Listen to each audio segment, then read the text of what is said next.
for this webinar specially designed for ankle and foot disorders.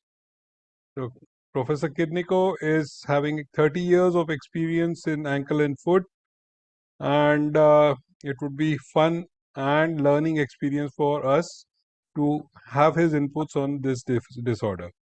This webinar is hosted by MP chapter, and we have our executive who is also going to, Dr. Prashant, who is also going to speak, and Dr. Saurabh.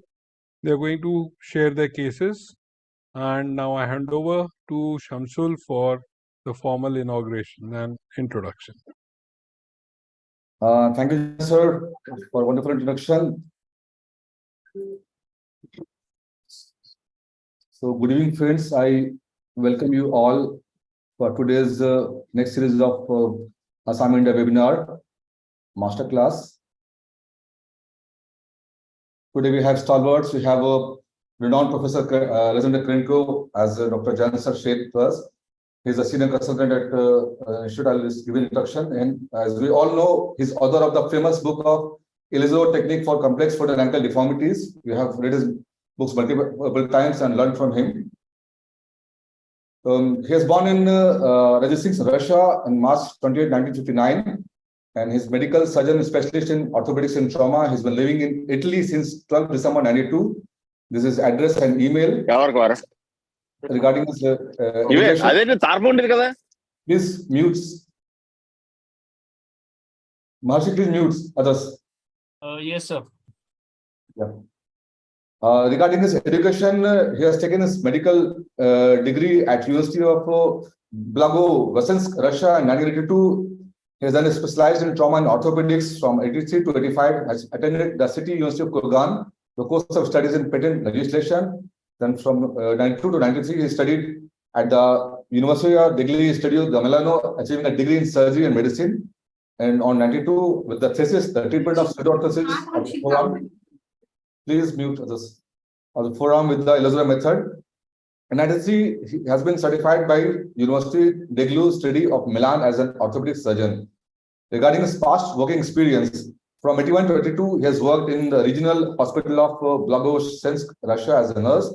From 82 to 87, he worked as a surgeon in Department of Pathology of Hand and Foot in the Orthopedic and Traumatology Center of Professor Elizarov, Kurgan, Russia. From 82 to 92, as a senior researcher in the Orthopedics and Traumatology Center from 88 to 92. He's worked as head of Department of Division Pathology of Hand and Foot in the Orthopedic and Traumatology Center of Professor Elizarov, Kurgan, Russia. Regarding his current occupation, he has been working since 88 as a private consultant at the San Rafael Hospital, where he started working as a surgeon in 92. Since 2002, he is a senior consultant at the Orthopedic Institute Galeazzi, both studied at Milan, Italy. Senior consultant at Villestat Orthopedic Clinic, Rome. Since 2001, he has been charge of the Division of External Fixation of Bone and Lengthening at the Humanitarian Research Institute, Rosa, Milan, Italy. He is working still there. He is a member of international orthopedic associations like AAS, American LLRS, EPOS, and CIOR. Dr. Krenko has lectured at many orthopedic congresses worldwide and has published extensively on the Elizarov method of external circular fixation. Last publications in 94, he published the book Karagny M.A. Melozzo, Krenko Advances in Elizarov Apparatus Assembly. Last edition in 2008. In 2004, is published the book A. Krenko Avila, the Elizarov Technique for Complex Foot and Ankle Deformity. That is a famous book we have read multiple times. This in-depth exploration of the Elizarov method offers step-by-step coverage of the wide array of application utilizing Elizarov technique for corrections of deformities, including club foot and equinus, as well as defects from muscular dystrophy, trauma, burns, and complications of previous surgery. These are the number of his numerous publications. It will take long time, so we cannot count this. And we have learned the foot and ankle course at Kurgan from Krenko sir. For now, I request Krenko sir to start his talk. Krenko sir, over to you, sir.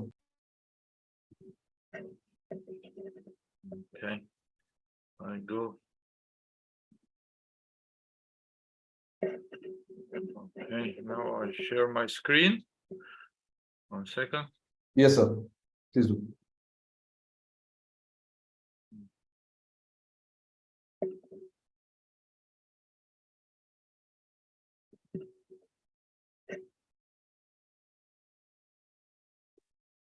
Okay. Good evening, everybody. Greetings from Italy. Good evening, sir. Greetings to all of you, or Asami, India. It's really my pleasure to be with you this evening to share my experience with all of you.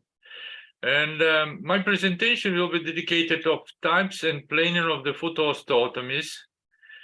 The Elizarov invented many kinds of osteotomy, like you see in this diapositivo, osteotomy of calcaneus, osteotomy midfoot, VY osteotomy, and the combination of these osteotomies. We start to see how we correct the deformity of different parts of the foot.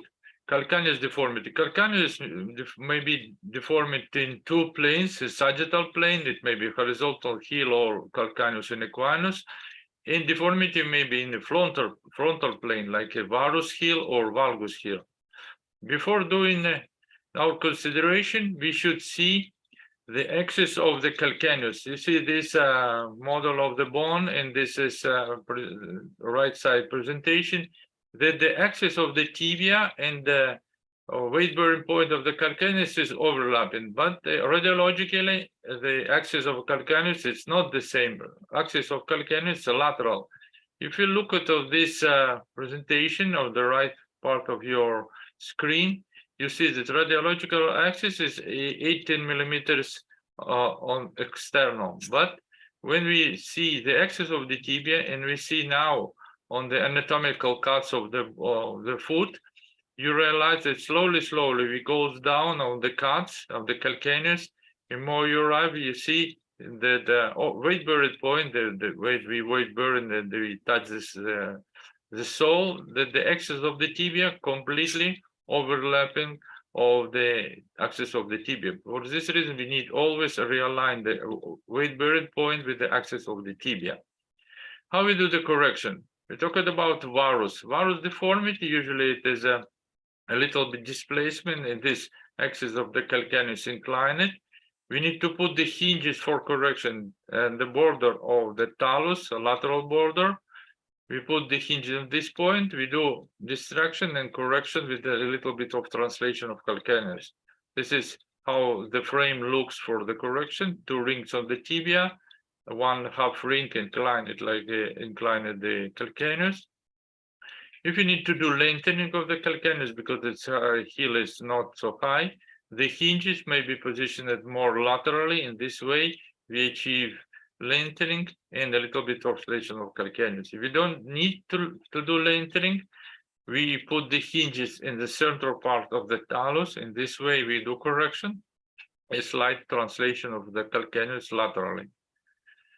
Opposite situation, valgus deformity of the calcaneus.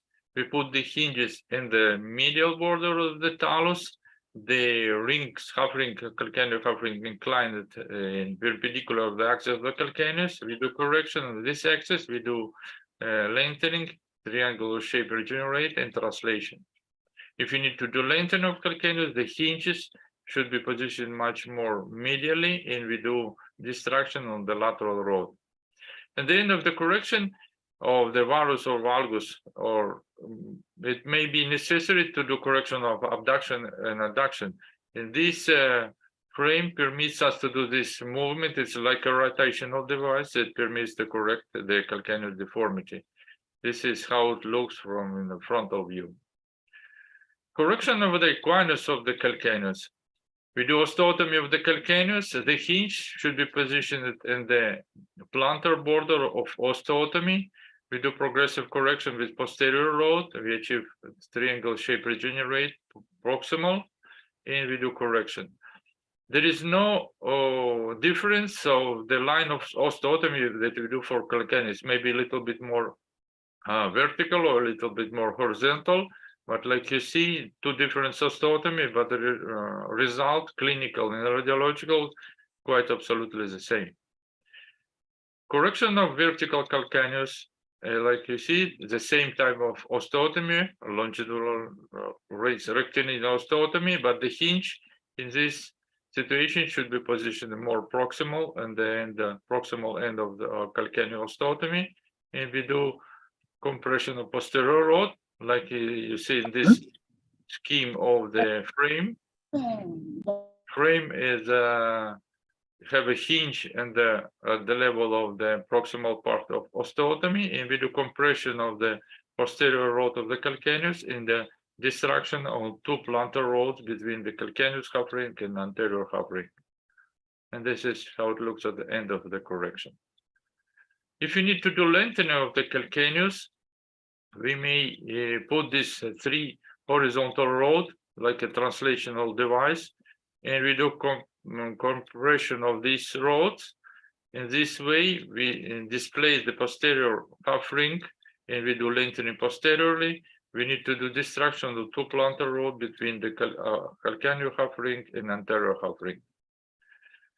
For precise programming and planning of the deformity correction, and with the idea, Salome, we published this job that permits to do precise programming of the correction of deformity. It's based on the anatomical axis and mechanical axis of the first metatarsals. It's based on the axis of the calcaneus, and it's based on the quadrilateral foot.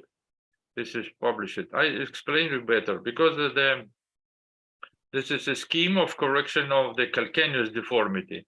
There is the design, but I show you step by step. Principal key point, it is a talus joint line. What does it mean? This talus joint line, that is a point posterior border of the ankle joint, anterior border of the ankle joint of the talus, and this line, it is line, we call it AB. If we take it this amount like one, like a reference point line, a different patient have a different amount, but it is for this foot, it will be like amount one. After that, what we do, we continue this line, we design the line AC. In this sector, anterior sector BC, it is a 2.56 more than the amount one of segment of talus joint line. After that, we design the axis of the calcaneus, and this green line, this crosses at the point C, and the angle between this line and the normal foot, because it was studied 60 patient normal foot, and these two lines crossing the 50 degrees between them, 15 degrees. And amount of the point CD, it is the line that between crossing the first line of the joint and the line of the calcaneus. In this segment CD, it is 4.59 amount more than the amount of AB. How we do this programming for the pathological foot? You see, this is maybe fracture of the calcaneus. It was calcaneus now in the equinus. We design point AB. After that, we design the line, continue this line. We found point C, because you remember the point C is found in the segment BC. It is 2.56 more than AB. After that, what we do, we design the line of ideal line of the calcaneus in the angle 15 degrees. And we design the pathological axis of calcaneus, because for calcaneus was fractured. Now this is a pathological line. And we found the deformities in this point. This line designed as the deformity line. We do osteotomy, and we do correction of the axis of the calcaneus. In this, now axis is normal of the calcaneus, but we need to calculate again the amount of lengthening of calcaneus should be done. Remember that the sector CD is bigger than sector AB in 4.59 more than the first one. What we do, we calculate this amount, and at the end, we display the calcaneus, and we achieve this lengthening of calcaneus. Now the calcaneus in the good axis and the good amount of lengthening we achieve. Some clinical example is this pathological fracture of calcaneus. It is like a defect of calcaneus. You see in the short calcaneus, CT scan before. During surgery, we put two rings, osteotomy of the calcaneus. We put wires on the calcaneus, half ring. for progressive correction, and the lengthening of calcaneus distally. This is a clinical view at the end of the correction, and this radiological view at the end of the correction and after removing the frame. And this is difference before and after correction of the calcaneus, and clinical view of the foot after correction. Okay, this is amount of movement of the ankle joint is not suffer here. Midfoot deformity correction. Midfoot may be deformed in three planes. In the horizontal plane, that is abduction or adduction of the forefoot. Sagittal plane of the midfoot, it is like a cavus, because the cavus may be anterior cavus when we talk about only the forefoot deformity, like equinus of the forefoot. Mixed cavus means that maybe deformity of the forefoot and the calcaneus, like a vertical calcaneus. And the cavus may be accompanied with equinus, because if the talus is in an equinus position, altogether there's cavus, but with equinus deformity. And deformity in the frontal plane at the forefoot may be in supination and pronation. How we do the correction of abduction or adduction? This is a classical work of study of the axis of the forefoot, many axes, but we design it a little bit easier. It's a more principal axis we need to respect. And how we program this? We designed the medial shopper joint line. This is AB, and we calculate the axis and the length of the second metatarsal, because, like you know, that is the cross it and the angle 90 degrees. How we do this planing? We design the line, shopper joint line AB, like this. In amount of this line is 1. After that, we design the second metatarsal line, and we divide the sector AB in two parts, and in the middle there is a point C, and we design the line of second metatarsal. And like I said before, 90 degrees they cross in there, and the point line AB have a amount 1. And how we calculate it? We see this is pathological foot. This is abduction deformity of the forefoot. What we start designing sector IB. We found point C in the middle. After that, we design the metatarsal line. How to say it? It's a normal line of the second metatarsal, because it's crossed at 90 degrees. We design it. After that, we design the pathological axis of the second metatarsal. They cross it in the level of the navicular bone here, and we do this correction. Now the pathological axis, ideal axis of the second metatarsal is overlapping, and after that we calculate the coefficient 2.43. It is the amount of this sector CD bigger than the sector AB in the 2.43. What we do correction of the axis and the lengthening, and this will be in the normal position of the foot after the correction. How we do the correction? We design the frame. It should be used for the correction. This is osteotomy of cuboid in cuneiform. Another osteotomy is cuboid in navicular osteotomy. The amount of lengthening, you may calculate it with this formula, because you remember the CD, the amount of lengthening of the bone, should be only 1 millimeter, no more. But the destruction of the destruction amount of the sector AB in the medial root of the foot, it should be minimum 1 millimeter 25. Clinical exams, this lady of the post-op polio, let's see adduction deformity of the forefoot, equinus deformity of the calcaneus. This is a combination of two osteotomy, calcaneus osteotomy and the midfoot. And the midfoot, it was done osteotomy of the cuboid because it is ankylosis. And at the level of the navicular cuneiform bone, we did the arthrodesis, a little bit of compression in the beginning. During treatment, correction of the equinus or position of the calcaneus, and simultaneously was done correction of the flexion deformity of the knee. This is how the frame looks during treatment. And this is how the correction was done. This is post-operative X-ray, and during correction, you see destruction of the level of the arthrodesis. And this is at the end of the correction. After removing the frame, this corresponded our preparation plane, and the same before and after in the lateral view. And this is clinical view of the patient after the treatment. And this is before and after, and the frontal view. Cavus foot is more complicated treatment, and we, like I said, we have situation with anterior cavus, mixed cavus, or a cavus with equinus. In the lateral programming, we always do reference of the normal angles of the foot in lateral view. We should remember the inclining of the principal angles of the axis of the foot, the angle between the calcaneus and the forefoot in 130 degrees, inclination of the forefoot with the horizontal plane 22 degrees, inclination of calcaneus 28 degrees, and inclination of the talus in 24 degrees.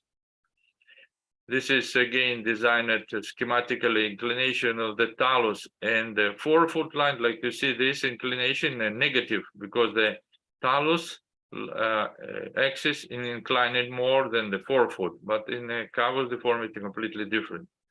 Which kind of osteotomy we use? If the deformity maybe in the level of the shopper joint, deformity may be in the level of the midfoot, as navicular cuboid, or in the level of the lisfram. Which kind of osteotomy we use? We use talocalcaneal osteotomy, and more proximal, navicular cuboid osteotomy, or cuboid cuneiform osteotomy.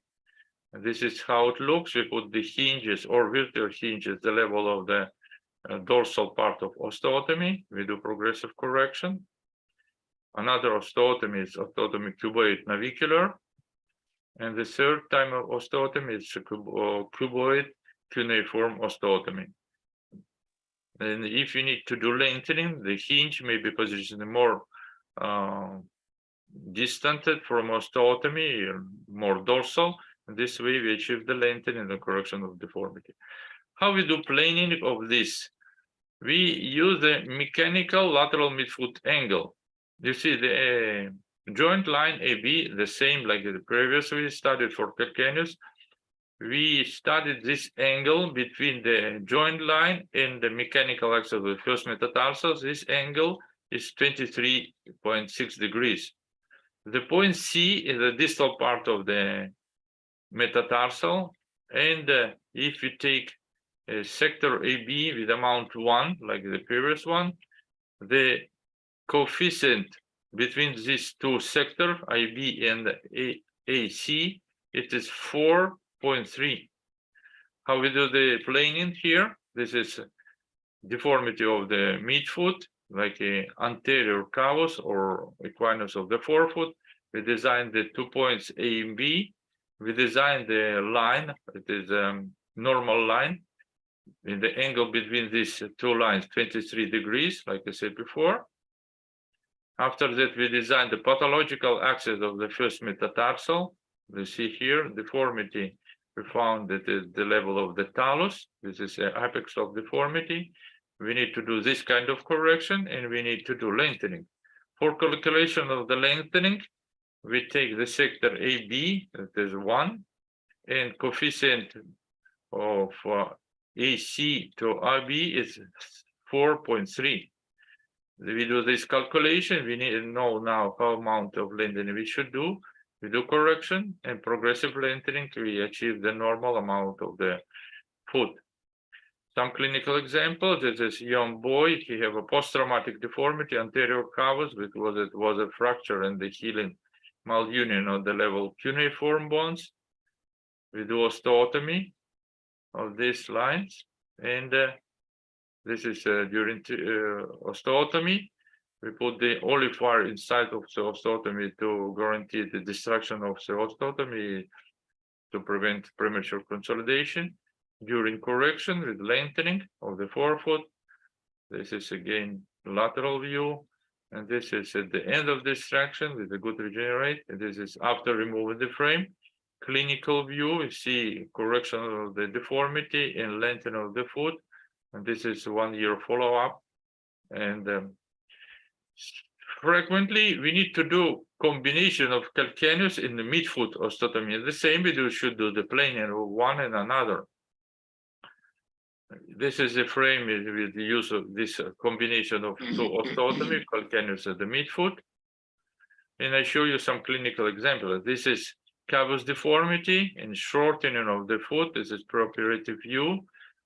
We realize that the deformity is the level of the navicular bone. And like I said you before, you see the crossing lines of the talus and the forefoot is positive.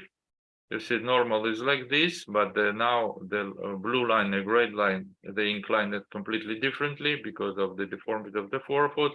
There is a deformity of the calcaneus, varus in abduction, and the front from the bottom. This is difference before right and left foot, lateral view. We do here osteotomy of calcaneus and osteotomy cuboid and the navicular. We put inside olive wires to prevent consolidation. This is in the beginning. And this is during treatment with the frame. At the end of the correction, lateral view. And this is plantar view in the beginning and the end of the correction. Radiological view after correction, and the clinical view after correction with lengthening and the realignment of the foot. Good function of the ankle joint. Another clinical example, this is again cavus deformity. In majority is deformity of the forefoot, shortening of the calcaneus. Again, much more deformity, but deformity now it's more distal. You see the inclination of the talus line and the forefoot line. And this is clinical view of the foot before treatment. Plantar view. We do osteotomy of the calcaneus and the midfoot from two small incision. Fixation of the talus, and we put the olive wire inside of osteotomy. This is how it looks the frame. We put two different hinges, one anterior hinge and one posterior hinge for the calcaneus. At the end of the surgery, fixation of the tooth. Again, we put olive wires inside of osteotomy to prevent premature consolidation. And this is a frame in the beginning of a correction. And during treatment, the lady, and you see now amount of lengthening of the midfoot. This is a frame during treatment. The patient may walk with these special shoes. We put this soft shoes for permits weight bearing over the foot. At the end of the correction and the clinical view. And this is the result after the treatment and radiological view of the foot after the treatment. And this is how it looks at the end of the treatment of the right foot. V osteotomy, it is more useful osteotomy. It's combination of the calcaneus osteotomy and osteotomy anterior part of the calcaneus and the talus. We use it frequently. Another kind of osteotomy similar, but a little bit different. Y osteotomy, posterior calcaneus and anterior calcaneus and the talus osteotomy. 3-rays osteotomy of the talar zone. This is how it looks on the bone. It may be done the same in two small incision. And the frame is how it looks. We need always fix the talus in this original position because usually ankle joint is rigid, and we put this in a neutral position of the talus. Two osteotomy, V and Y, they are similar, but you see there is a difference because when we do osteotomy V shape, we do two regenerated bone, and lengthening with the V osteotomy is much bigger than the Y osteotomy. We do the study of these two osteotomies, so we published this job about these cases, and this was 21 cases of 51 cases with 55 feet. There's a table between them, and I show you some clinical example of these osteotomies. Y osteotomy, it is a post-traumatic deformity. In this case, we don't need to do lengthening. we should do only correction of the deformity. This is osteotomy, how it looks during surgery. Fixed of the talus with half pin in one wire. In the beginning of the correction, this is of the end of the correction, and we achieve this amount of regenerated bone, and we do this correction, and we achieve the plantigrade foot. Another clinical example demonstrates the use of osteotomy. This girl with a deformity, it looks like a club foot, but when we see the radiologically how the foot looks, it is like a congenital triple arthrodesis. You see synostosis in the subtalar in the shopper joint. In this case, in this young girl, it is indicated osteotomy treated with osteotomy of the calcaneus, osteotomy of the midfoot, fixing the talus with a half pin, and lengthening of the tibia. We put the frame in the tibia with osteotomy of tibia and fibula for lengthening. This is a during treatment, the lengthening of the tibia, how it looks during treatment with the frame. And this is a radiological view after we finish the treatment with a big amount of lengthening of the foot and correction of the deformity. This is clinical view of the foot after the treatment.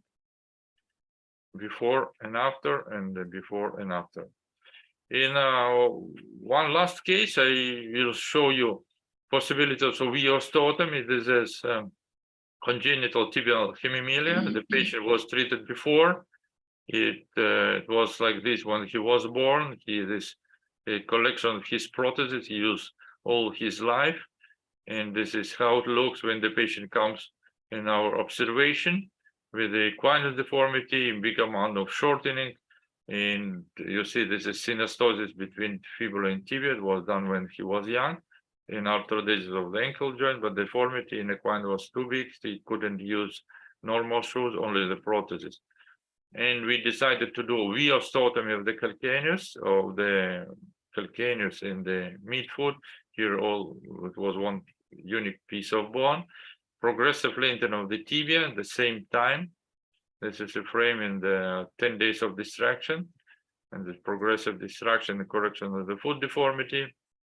Big amount of lengthening of the level of the foot and the proximal tibia. The frame during treatment. And more we do correction. This is the frame at the end of the correction procedure and lengthening. A long amount of lengthening of the tibia during treatment.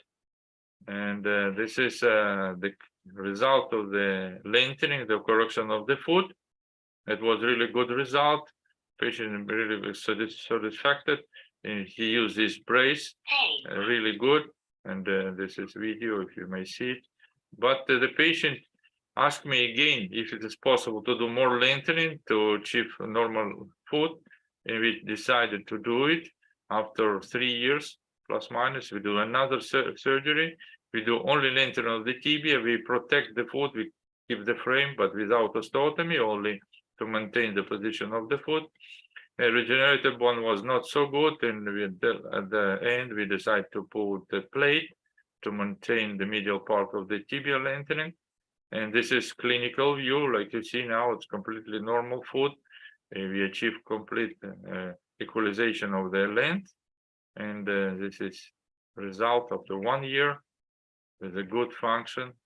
And we studied this two kind of osteotomy, V and Y, with this patient. It was 20Y patient Y osteotomy, 30 V osteotomy. And like you see here in this table, that the amount of lengthening was much bigger in the V osteotomy than in the Y osteotomy. In distraction time, it was much less than in Y osteotomy and then the V osteotomy, because Y osteotomy it's only corrective osteotomy. In complex foot deformity, both of osteotomy have the same valid technique, but the Y osteotomy not permits lengthening, but in the V osteotomy we may achieve lengthening about 27% of the initial length. Thank you very much for your attention.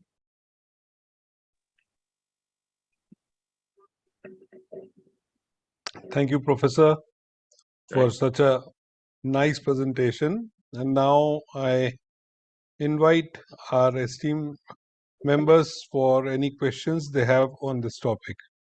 Before going on, there's a question from Professor Herode: how to remove olive wires that are inside the osteotomy on completion of treatment? It's not difficult because the olive wire, I cut it not exactly at the level olive. I leave maybe 2-3 millimeters of to the near of osteotomy, and I do cut obliquely. It's quite like 45 degrees oblique. And for removing this, practically I release the free part of the olive, and I do it retrogradely. Like I push it, and the olive with this small tip, with a small cutted piece of wire, touch the skin. I do small cut with the small incision, and olive wires goes outside. It's not antegrade, but retrograde removing of these wires. All of them, it's always possible removed. It's not so difficult. It's important the patient should have a good anesthesia. Usually, I always remove the frames in a small anesthesia, general anesthesia, short anesthesia, like sedation. Jayan Sharma, can I pass comment and one question? Definitely. Hello. Sir. Yes. Yes. Alexander Kirienko. Can you hear me? Yes, I hear you really Yeah. good. So fantastic lecture. And regarding the meat food and cavus, hind food, you told everything nicely. My one question regarding the pes plano valgus. Yeah. Pes plano valgus, when you go for lengthening of the calcaneum, lengthening for pes plano valgus, Yeah. flat foot, lengthening of the calcaneum is enough for that, only for plain foot. The treatment of pes valgus and plain planus valgus, it's not the same, obviously, because the etiology of this pathology is much more different. Usually, it is a deformity with unstable foot or some lack of the ligaments, and usually this only osteotomy, I think it's not sufficient. It is more important probably to stabilize the subtalar joint. And this kind of pathology, we do subtalar arthrodesis for the adults, and we do the progressive correction for the children. But the correction should be done with stabilization. For this reason, probably this patient, I don't have so many patients with foot planus treated with the Elizarov, because usually they treated with calcaneus stop surgery, only the screws on subtalar joint. And this patient treated conservatively, and we don't do so frequently surgery with the Elizarov frame of this pathology. Only for maybe for adult, when I do more serious surgery like subtalar arthrodesis or subtalar arthrodesis with correction or combination subtalar arthrodesis and calcaneus osteotomy together. Thank you. There's a question by Dr. Aradhana regarding compartment syndrome with V and Y osteotomy. Yes, we really analyze all these patients in our cases, and we don't have any case for the compartment syndrome of the foot. Obviously, the patient have a swelling, or some patient have a pain during surgery, but we don't see really one compartment syndrome with swelling or necrosis, deep necrosis of the soft tissue of the bone. I never see the necrosis of the talus after osteotomy, because we usually do the surgery from the small incision. I don't do big surgery, only small incision, only to put in osteotome. If with the fluoroscopic control, I do osteotomy, and I don't have this kind of complication. I have a complication with the tension of the wires, of the superficial skin necrosis. Sometimes they cut the skin because it's near space and too many wires, and this is a problem, but the compartment syndrome, I don't cross this problem. Shamsul, you want to ask something? Unmute first. Yes, sir. Yes, sir. Thanks, Professor, for a wonderful lecture. It was a real good learning, sir. I just have a small question in complex foot deformities. In comparison of V osteotomy versus mid-tarsal osteotomy, what do you feel gives a good clinical outcome in deformity correction, lengthening, and as well as spinning the joints? So, V versus mid-tarsal. Yeah. If I understand you, the difference of the V osteotomy in the osteotomy midfoot, Yes, in this, because if you do V osteotomy, usually the indication is when there is a really rigid foot, like a complex deformity, equine varus foot with a rigid subtalar joint and a rigid shopper joint. In this case, you may do V osteotomy and you do progressive correction, but you know the foot is just rigid. You don't have a really elastic foot. When I do osteotomy of the midfoot of the cuboid and navicular or cuboid and cuneiform bone, my amount of my aim of the treatment to preserve subtalar joint and the shopper joint, because if you do only calcaneus, you don't touch the joint. If you do osteotomy of navicular bone in the cuneiform or cuboid, you don't touch the shopper joint. In this way, mobility of the shopper joint may be preserved. If you do osteotomy of the anterior part of the talus and the calcaneus, like we do with the V osteotomy, usually shopper joint became much more rigid than before. Like we have in all the segment. If you do all lengthening of the femur, the knee joint became rigid. If you do lengthening of the tibia, ankle joint may become rigid. The same principle here. More your distance from the joint, better is for preservation of the mobility. Thank you, sir. Thanks, One question from my side, Alexander, sir. Yeah. Regarding tarsal coalitions, talocalcaneal bars, do you prefer doing osteotomy V or Y with Elizero frame? With coalition, Yeah. yes. If there is the congenital coalition, it's like we know that experience teach us that it's not possible to release this coalition because there is always risk of synostosis again. And we do usually treatment with osteotomy. I do osteotomy or at the level of coalition or a little more distal, but with correction with a little bit of translation. But usually it's impossible to eliminate the coalition and reprint the movement of the subtalar joint. So, sir, what do you think about the best planus in the age of 13 to 14 years? What is the best treatment? Best planus. Planus foot, I think, because I know that I don't have too much experience, but my colleagues have a big experience of using the calcaneus stop, we call it. It is like a arthrorhizi, we call it arthrorhizi or calcaneus stop in Italian language, because many doctors use this screw, they put it in the calcaneus at the level of the subtalar joint. In the way this screw prevent the pathological movement of the subtalar joint, you may correct really big deformity of the pes planus. This is a good advantage of this treatment because it's conserve the mobility of the foot. It's really small surgery. If the surgery is not efficient, like I said before, maybe later when the patient became adult, it may be done with arthrodesis or Elizaro frame. But in the young age, before 14, and usually they do 10, 12 years, but it's possible to do 15 years too. It is a good result, the same of this treatment. Thank you very much. Okay. The last question from Dr. Prashant. So during the equinus correction, do you do anything for the tendo Achilles? For what, sorry? For the equinus correction, you do anything for the tendo Achilles?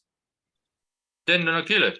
Yes, if there is a really rigid deformity and there is a big tension of the Achilles tendon, I do lengthen of Achilles tendon, but with a mini invasive technique. It's like a Z technique. I do 3 small cuts of the.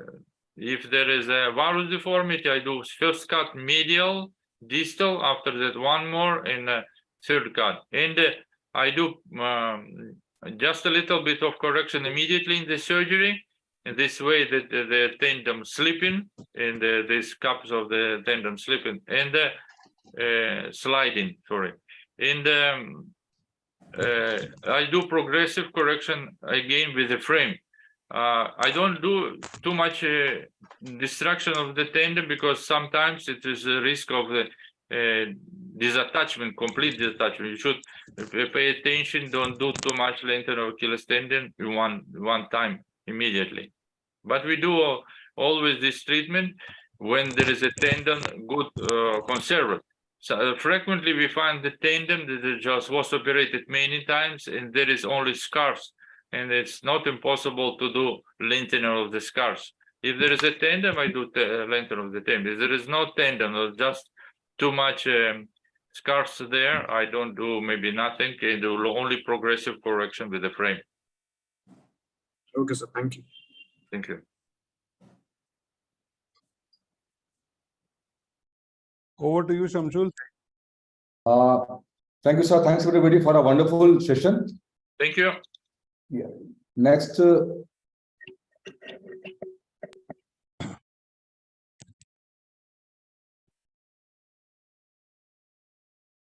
our next esteemed faculty is Professor Jayal Sama. He is our Vice President, Asami, India. He has done MS, DNB, MNA, MS, is now Professor, Index Medical College, Indore.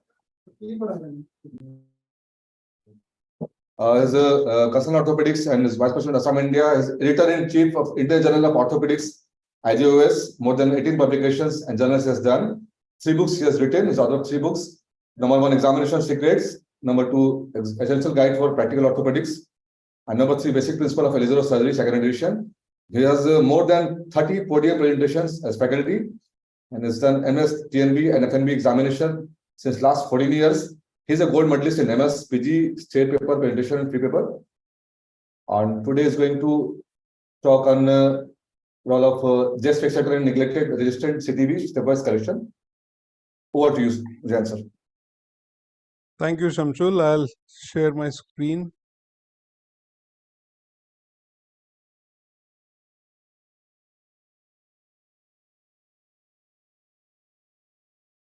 Please go full screen, sir.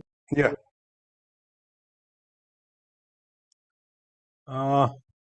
I'll be talking on a topic which is very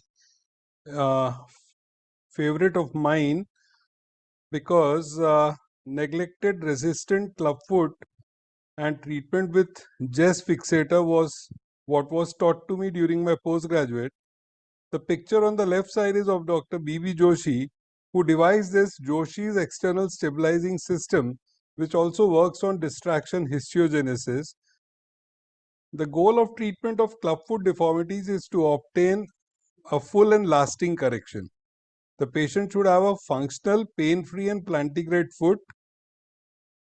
The principal use in Jess fixator is same as that is advocated by Elizarov ring fixation system.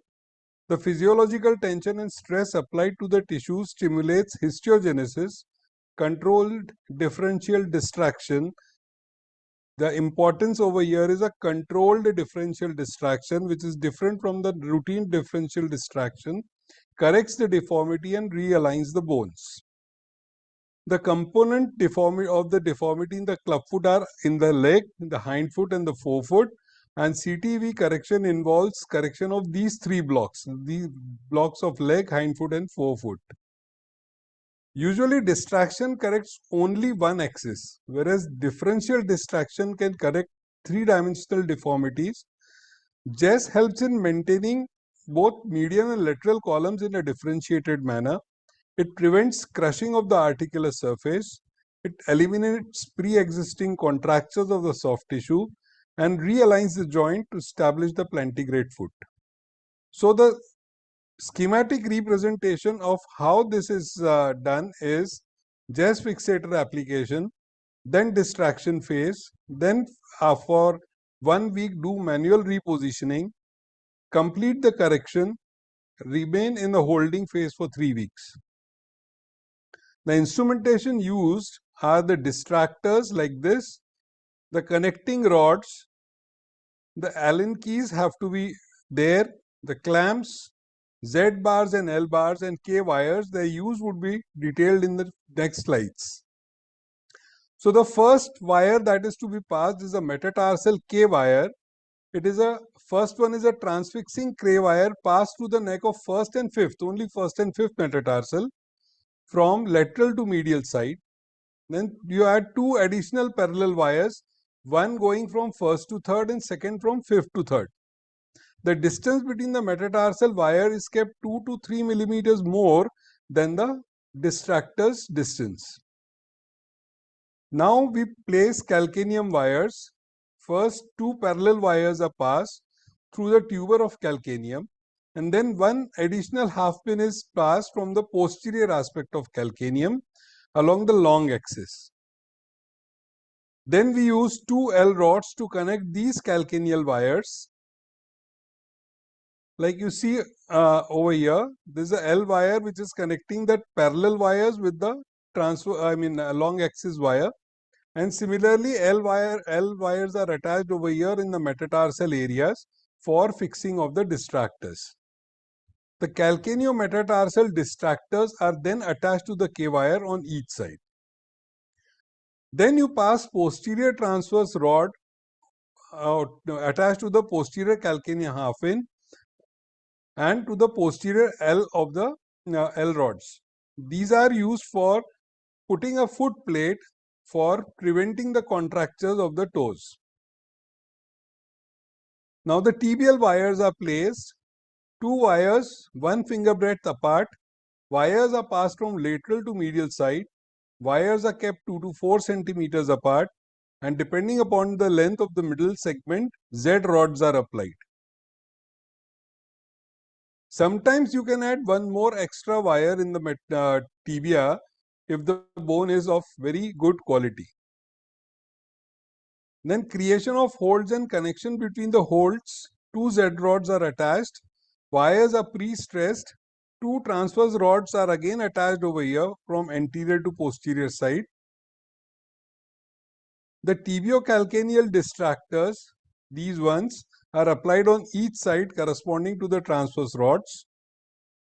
All 4 distractors are now distracted till you feel resistance. The transverse anterior rod, the significance comes over here. From here you attach the tibio-metatarsal connecting rods. These provide tension force and keep the anterior portion of the joint open, and they provide better gliding of the talus when you are correcting the equinus. So distraction is started on the 3rd day. Calcaneometatarsal and tibiocalcaneal distractors at a rate of 0.25 mm every 6 hours, and laterally it is 0.25 mm every 12 hours. So it is a differential distraction where medial is distracted more as compared to the lateral side. The tibiocalcaneal distraction is carried out in 2 positions. Initially, the distractors are mounted between the inferior limb of the Z rod and L rods of the calcaneum. The distractor lie parallel to the leg. This corrects the varus and the hindfoot equinus. Once this has been achieved, the position of this distractor is changed and manual repositioning is done. That means you remove the distractor from the tibia and calcaneum, try to do maximum manual repositioning, reapply the distractors, and continue this protocol for 1 more week. This process is continued till overcorrection. The distraction advantage of this procedure is that the distraction can be reversed. Distraction is continued until the complete correction is achieved. These are the methods of preventing the contractures of the toes. The holding phase is for 6 to 8 weeks after completion of the distraction. After which we give braces. These are for the night time wearing, and this one is for the day walking time bracing. These are few examples. A child long back done with just distractor, the correction achieved. This is another boy, Aditya. One side it was posteromedial soft tissue release done, the other side was a just distractor applied. The one with distractor is showing better result as compared to the other side. This is another child. I don't have the pre-operative picture of her, this correction, and this is just yesterday's video that has been shared with us. Though there is some metatarsal adductors in this, but her foot is plantigrade.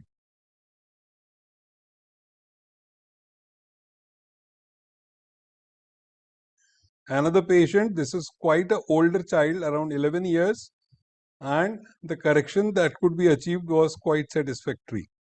This is what we could achieve in this patient. Another patient, again there is quite a good correction with almost centralized long axis of the tibia. The complications were few, mainly of flexion or clawing of the toes seen during the distraction phase. The advantages of JES was that it is semi-invasive, allows simultaneous correction of all deformities, three-dimensional control is there, foot achieved is of longer length as compared to doing osteotomy and fixations. Excessive cartilage compression and chondrolysis is avoided. It has direct purchase over distorted bony anatomy, hence better correction of alignment and remodeling could be achieved. It adds to tissue by distraction histiogenesis and allows for scope of revision and rethinking. I thank you for your patient listening.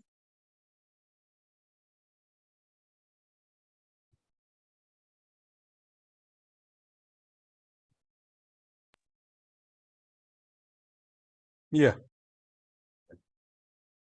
Thank you, sir. Thanks a lot for a wonderful lecture, sir. On JS, this is very important in the early ages. And now I will invite our faculties for the questions, sir. Just one disclaimer, nowadays because of Ponseti, the chance of application of JES has reduced to a greater extent and only for syndromic and very resistant feet that we are going to, we are applying this, and that too in an age group of less than 12 to 14 years, beyond which definitely Elizro has a better role to play.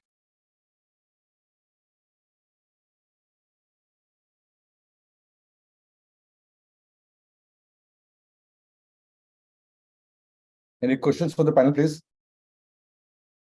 Praful has asked one question. No. No, there's one question from Praful. Maximum age I have done is 14 years and youngest was of 6 years child.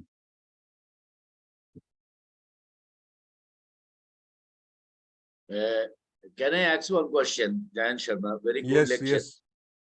Regarding the AMC cases, the most of the AMC cases, foots are very much rigid in comparison to simple club foot. Do you have any experience with case fixator with the AMC cases? No, sir. I have done one AMC, but that was for knee contracture. We did it with Elizro, not for the foot. And one disadvantage that you mentioned, whenever we are doing this correction of this kind of pathology, CTV, always when we are doing Elizarov, we are putting the pins. There is one mm where the phalanges and the tarsals, in the metatarsals, to prevent the clawing that you mentioned. This is one of the disadvantages of this JES fixator. Otherwise, everything is okay. Thank you. Thank you, sir.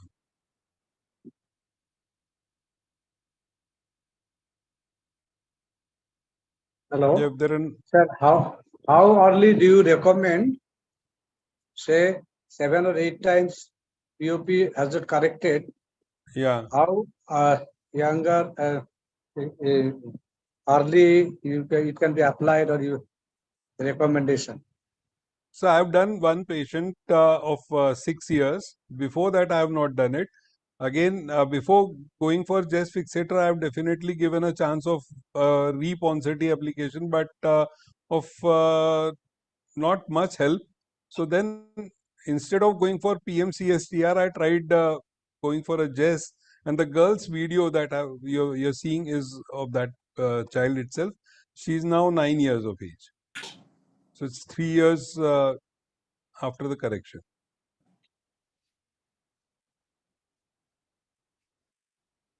So you are also doing Bera sir, you also do a lot of JES in CTV. Your opinion about this procedure?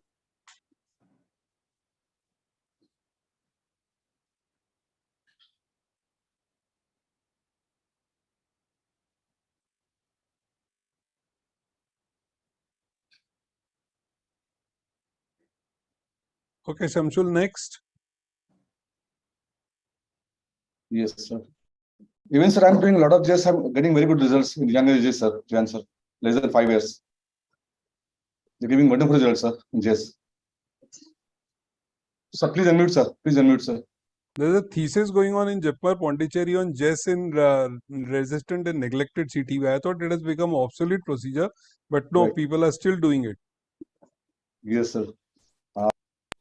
In more than 5 years, I'm doing laser, and less than 5, I'm doing JS, sir, in young children, sir. Not in neglected ones, sir. Yeah.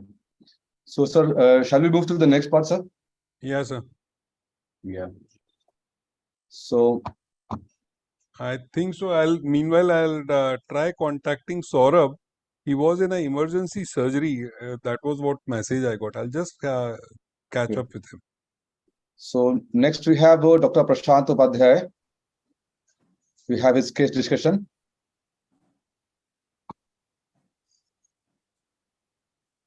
He's from MP. So now I request Dr. Prashant Upadhyay to present his case.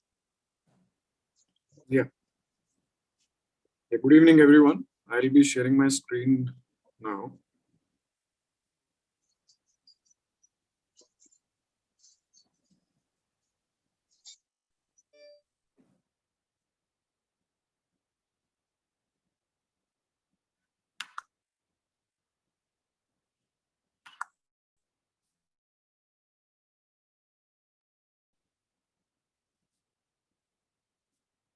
So should I start my case?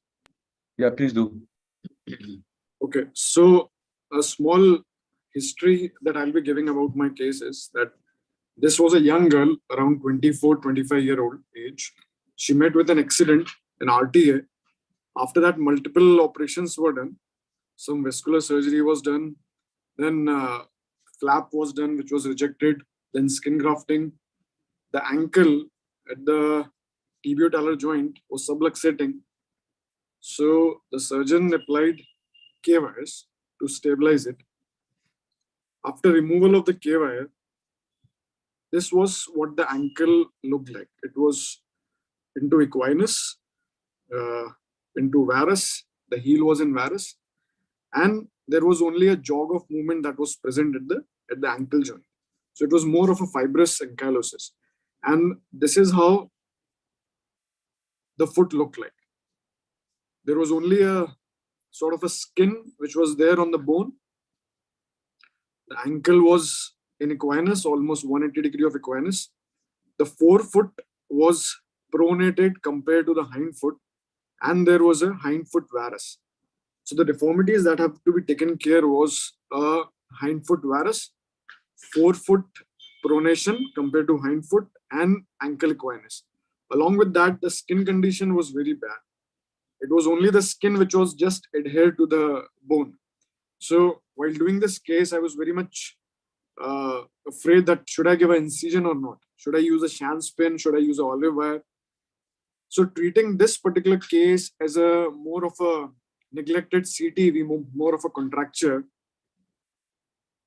I applied Elizaro with 2 rings in the leg and connecting the leg ring with the hind foot ring and the hind foot ring along with the foot ring. So there were total of 4 hinges that was used. There was a medial and lateral for the correction of the varus. Then there were 2 hinges for the correction of the cavus. And this is how it looked like from the end. The forefoot was pronated. The fingers were contracted. As we started correcting the cavus, The first point was to bring the heel in line with the tibia. So this is what we were able to achieve. The heel came in the line with the tibia. Now what we can see is that the forefoot, now properly we can see that the forefoot is pronated as compared to the hind foot.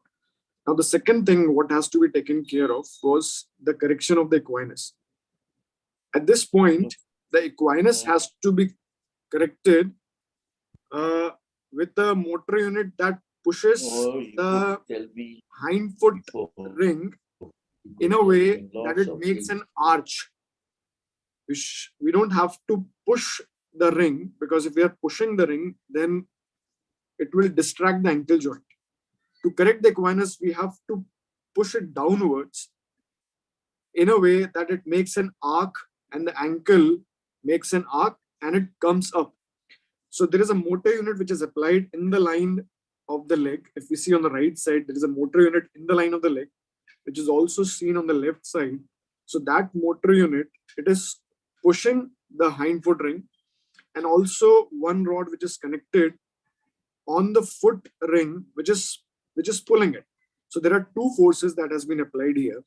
And also the hinge has to be something that when we are correcting over here the cavus deformity, after that the same hinge is used for the correction of the equinus.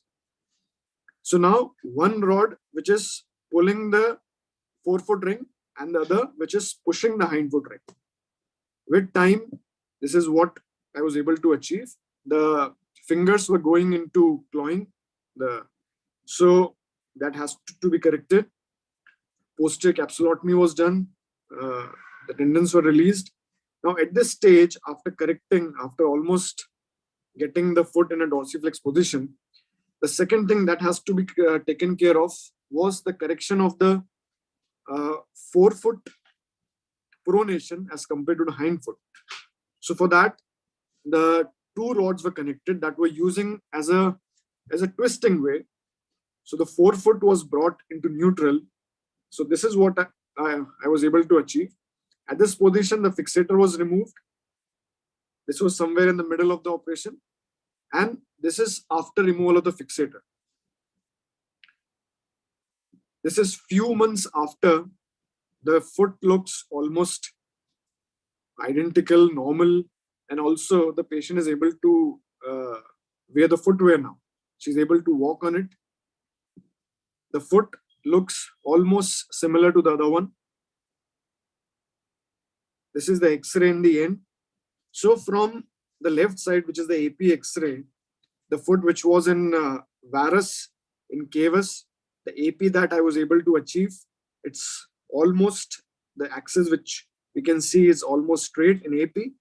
In lateral, if we see, now it is almost corrected. The ankle has gone into bony fibrosis, bony ankylosis, sorry. This is clinically on the left side, AP got almost normal. Lateral also we can see, even the skin condition has been better over the period of time. The knee joint is good. She can sit cross-legged, do squatting, can walk now. So what I always write in the end is that we have seen a lot of cases. Every case teach everything new. This case has also taught me something new, but still there are space for me to learn even more. So I always say that learning is not a destination, it is a continuous process. Thank you.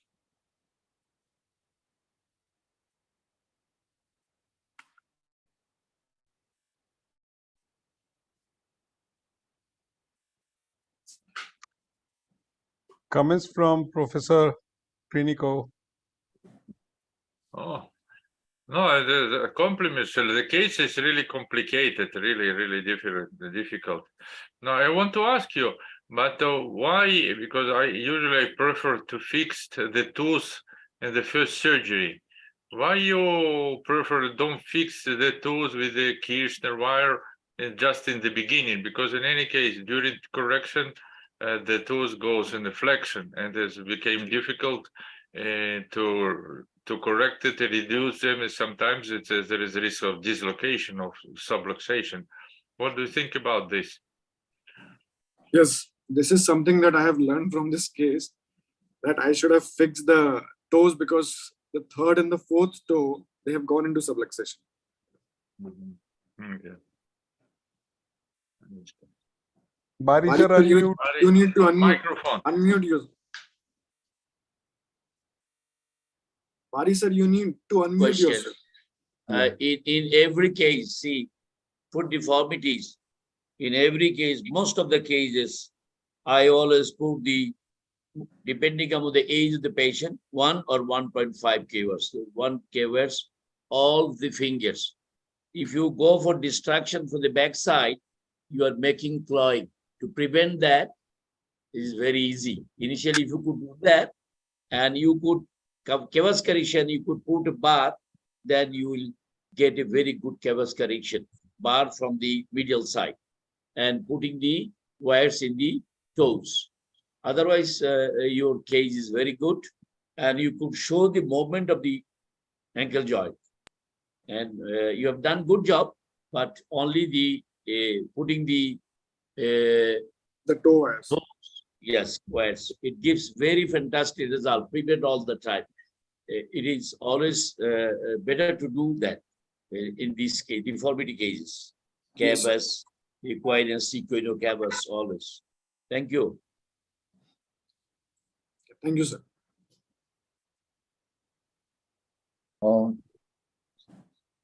Jan sir, may I ask one question? Krenko sir. Yeah.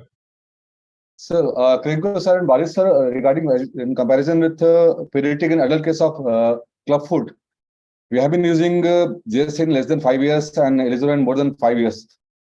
What is your experience? What is your experience? You are doing Elizoran in all the cases in 2 years or 3 years also? Yeah. Kirienko will talk fast or I will talk fast. Either way, sir.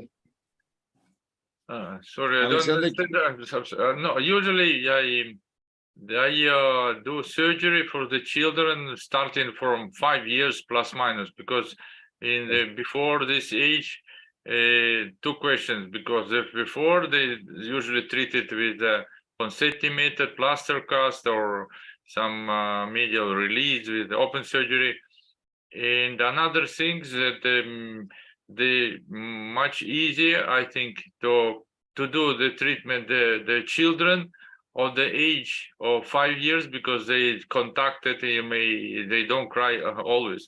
Small children, it's not, it's much more difficult. Sometimes I do few cases, really small children, 1 year, 10 months, in another one or 2 years. These children much easier to treat than the children in 4 years, because they're too small. They listen to what the mother said, and there is no problem. They don't realize again what's happened. They adapted to the situation. And maybe sometimes it's better to do it early age or after 5 years of life, I think. Now I would like to answer the questions from my side. Soft tissue, what I taught, soft tissue lengthening is a combination of stretch and regeneration. That's why whenever I see that the patient has taken treatment before, they have done the Ponseti treatment, but not yet corrected, you have a varus and tight tender Achilles, and you have adductors. Even then, I don't hesitate to go for Elizarov surgery, 2, 3, 4, or 5. 2, 3, 4, or 5. You believe it or not, I have done even 1 year so rigid with AMC. I go for 1, 2, 3, 4, 5. I don't hesitate to apply Elizarov apparatus for these patients, because it is very easy to correct, that you told.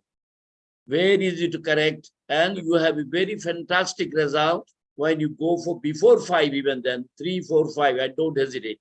I do the Elizarov surgery. 6, 7, 8, 9, 10, 12, 13, 14. Even you don't need to go for any kind of osteotomy if you apply Elizarov. I remember all of this. Yeah, it's okay. I agree with you. There's a question of a little of culture and the orthopedic attitude. Yeah. Yes. We have Agrawal, R.A. Agrawal, sir, who has a book on sir. CTV. We'll ask his comments.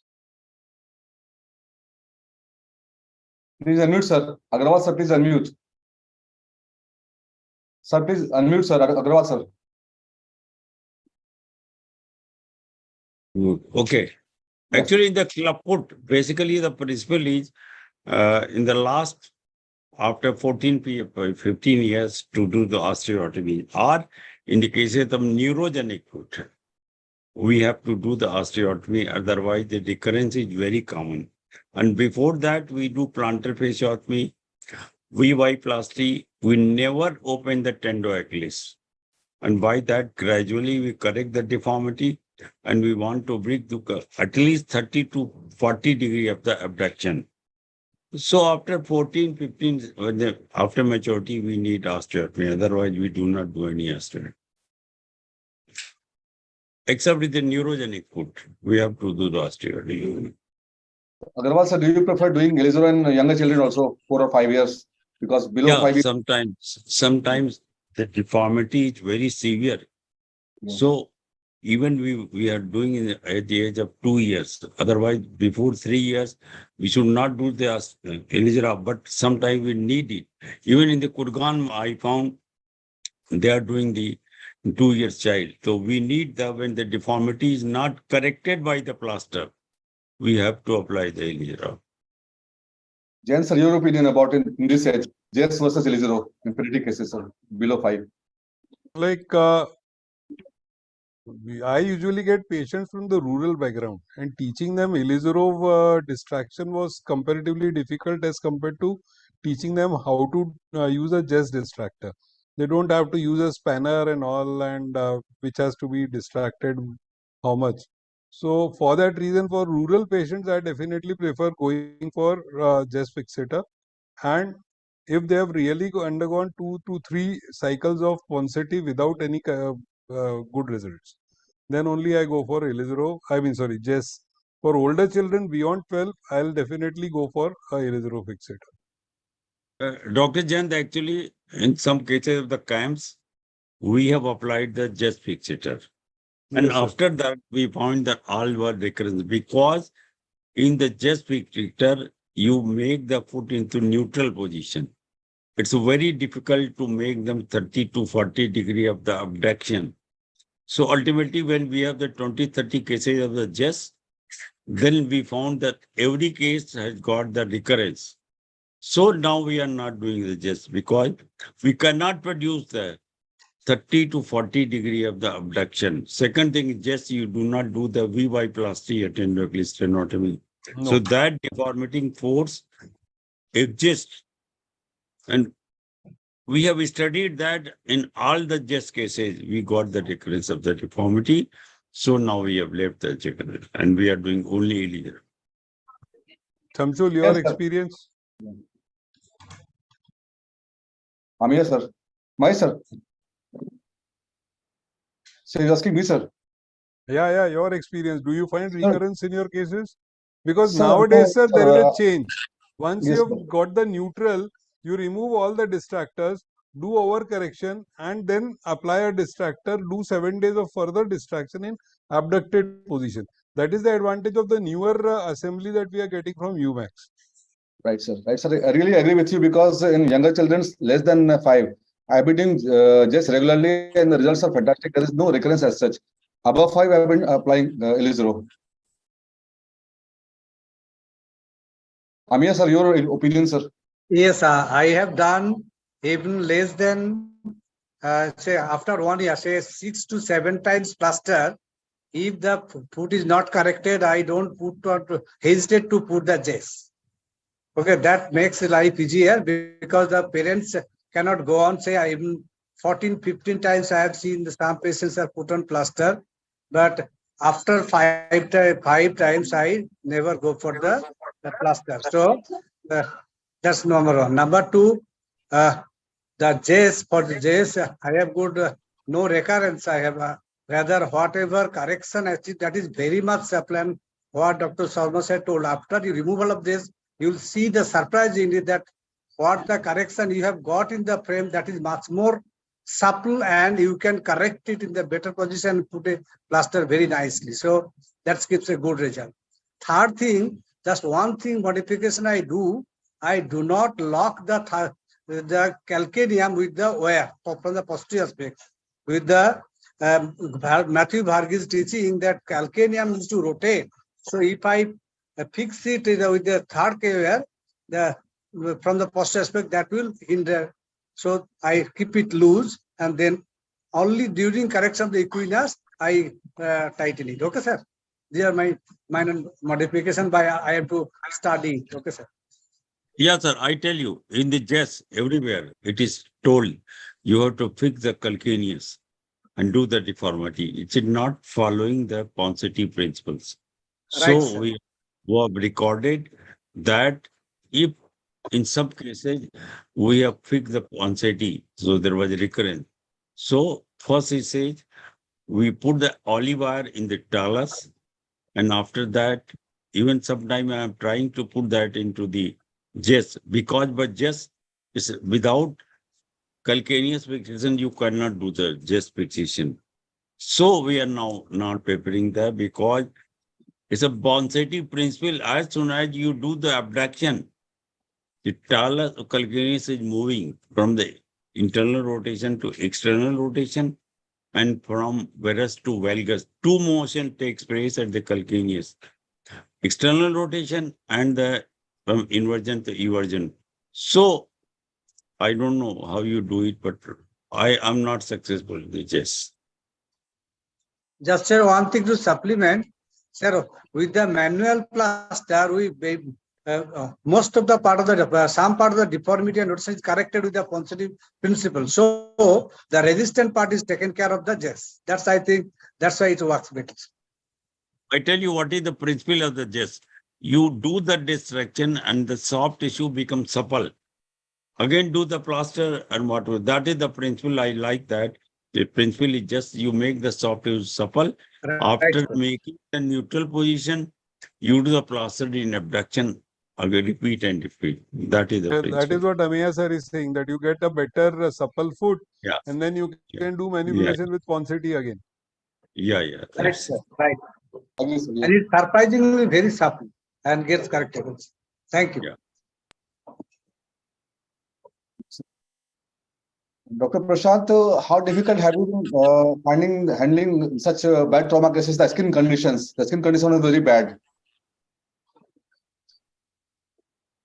But I was extremely hesitant to put even a olive wire in that case because she has already undergone multiple surgeries with even a flap with a cross leg flap also. Even with a skin graft, a split skin grafting was also done. So even an olive wire I'm not applied in that particular case. Exactly. That's the main difficulty. The same question I redirect to the panel. That how do you find to handle this difficult part, handling the skin condition in bad trauma where there's almost no skin, sir? Kringo sir, Bari sir, Agarwal sir. About the bad skin condition that Dr. Prashant Bajaj showed, we have been facing such cases. How do you handle the skin condition, sir? Very thin skin. And handle, Elizarov is the handle. We have Excellent. shown it. Right. Elizarov, see, angiogenesis, when he has done destruction, you are getting new vascularization. That soft tissue lengthening is a combination of a stretch and regeneration. This is the theory of Elizarov. Yes, nothing to do. I think his case shows that with the distraction that angiogenesis has done a wonderful thing. Just one Yes. thing, Prashant, I would like to Yes, sir. see that what we follow in the principle of CTV correction. First, we have to put the inversion eversion part.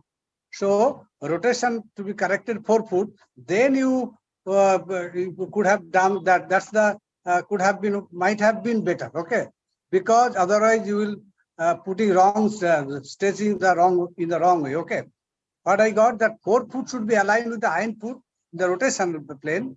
Thereafter you could that could have should have been done. That's the teaching by the Matthew Varghese or CTV Ponseti. Okay, So that I think you consider could have been considered. Okay, sir. Actually, the basic Thank you. principle is But that it was done very nicely. Okay. Yes, sir. Sorry. basic principle is that there is a head of the talus and navicular. Whenever you do the supination, so every plaster is done at the supination. What happens that head of the talus during supination, it comes into the ball and socket joint. And what happens when you do the navicular thrust calcaneus cuboid, and it gives thrust to the calcaneus. So every time we need the supination. That is because when you are doing the supination, it's a ball and socket joint. Head of the talus and navicular, they go into collinear. That is the basic principle, the correction of the club. Right. So do we have any more questions? Rather, I will just comment, Alexander sir, you have shown us the courage to do some correction of the foot deformities with Elijah. That will be motivating us. Okay. Thank you for your wonderful presentation. Okay, sir. Thank you. Yeah. So we don't have any questions. So now I request our Vice President Jain sir to give up closing remarks, sir. Yeah, I thank everybody for their active participation, and special thanks to Professor Alexander Piniko, who has taken time out from his busy schedule today to be with us. We had a real good discussion on real difficult topic of foot and ankle. Yes, as Amiya sir said, it has given us courage to try our hand at foot and ankle deformities and conditions with Elizarov also. I thank you all for your active participation, and I'll advise, request Shamsul to say goodbye. Thank you, sir. Thanks, everybody. Thanks, Professor Karinko, sir. Thanks, Bali sir, Agarwal sir, Jain sir, Prashant, Kansha, Amar, for a wonderful presentation. So I'll be requesting everybody to join next month, first Friday, for a webinar on limb lending, where we have Dr. Michael Asak from Baltimore and Mangal sir for a good session. With this, I say goodbye to you all. Thank you. Thanks a lot. Good night, sir. Thank you very much. Okay. Bye-bye. Bye. Thanks, sir. Bye.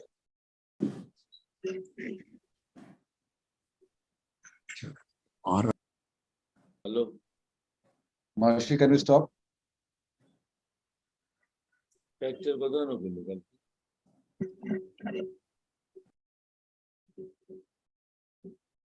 मंजूरी करके ठीक है बच्चे को तो